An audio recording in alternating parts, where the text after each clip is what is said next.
اس کشمکش کو بھی سمجھیں جو ابلیس میں اور اولاد آدم میں برپا ہے۔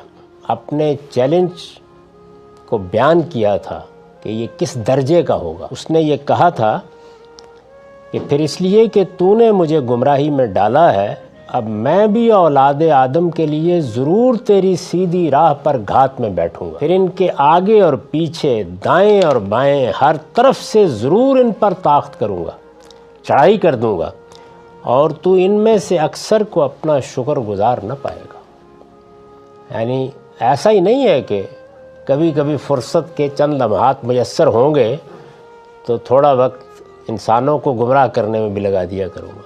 اس نے کہا کہ میں اس زور کے ساتھ حملہ آور ہوں گا، اس طرح طاقت کروں گا، تیری جو سیدھی راہ ہے اس سے انسانوں کو ہٹانے کے لیے میں کوئی کسر نہیں اٹھا رکھوں گا۔ اور وہ پوری قوت کے ساتھ یہ کہہ رہا ہے کہ دائیں سے، بائیں سے، پیچھے سے، آگے سے میں جس طرح کے غنیم چڑھائی کر دیتا ہے، کوئی لشکر حملہ آور ہو جاتا ہے، میں اپنے سارے لشکروں کو لے کر آؤں گا اور اس طرح قیامت کے دن تک انسان پر حملہ آور رہوں گا۔ یہ اس کا چیلنج ہے۔ یہ بیان ہے شیطان کے حملے کی قوت، وسعت اور ہمہ گیری کا خود اس کی زبان سے۔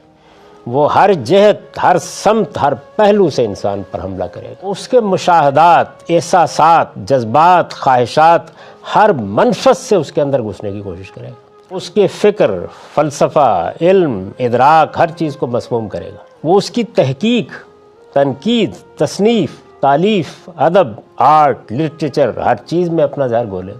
وہ اس کے تہذیب، تمدن، معیشت، معاشرت، فیشن، کلچر، سیاست اور مذہب، ہر چیز کے اندر فساد برپا کرے گا۔ اور تو ان میں سے اکثر کو اپنا شکر گزار نہ پائے گا۔ ویسے تو عقلی تقاضا ہے کہ ان کو شکر گزاری ہونا چاہیے، لیکن آپ شکر گزار پائیں گے نہیں ان میں سے اکثر کو، اس لیے کہ وہ جب خدا کی نعمتوں اور اس کے افضال و عنایات کے لیے اس کے شکر گزار نہیں ہوں گے تو دوسروں کے ہوں گے۔ انسان جب خدا کا شکر گزار نہیں ہوتا، اس کی نعمتوں اور اس کے افضال و عنایات سے روگردانی کر لیتا ہے تو دوسروں کا ہوتا ہے۔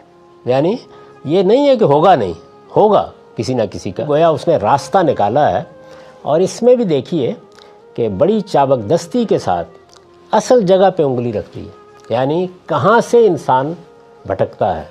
جب وہ اپنے منعم حقیقی، یعنی اصل نعمت دینے والے، اصل عنایت فرمانے والے کو فراموش کر دیتا ہے۔ انسان کے اندر جو شکر گزاری ہے یہ ودیت کی گئی ہے۔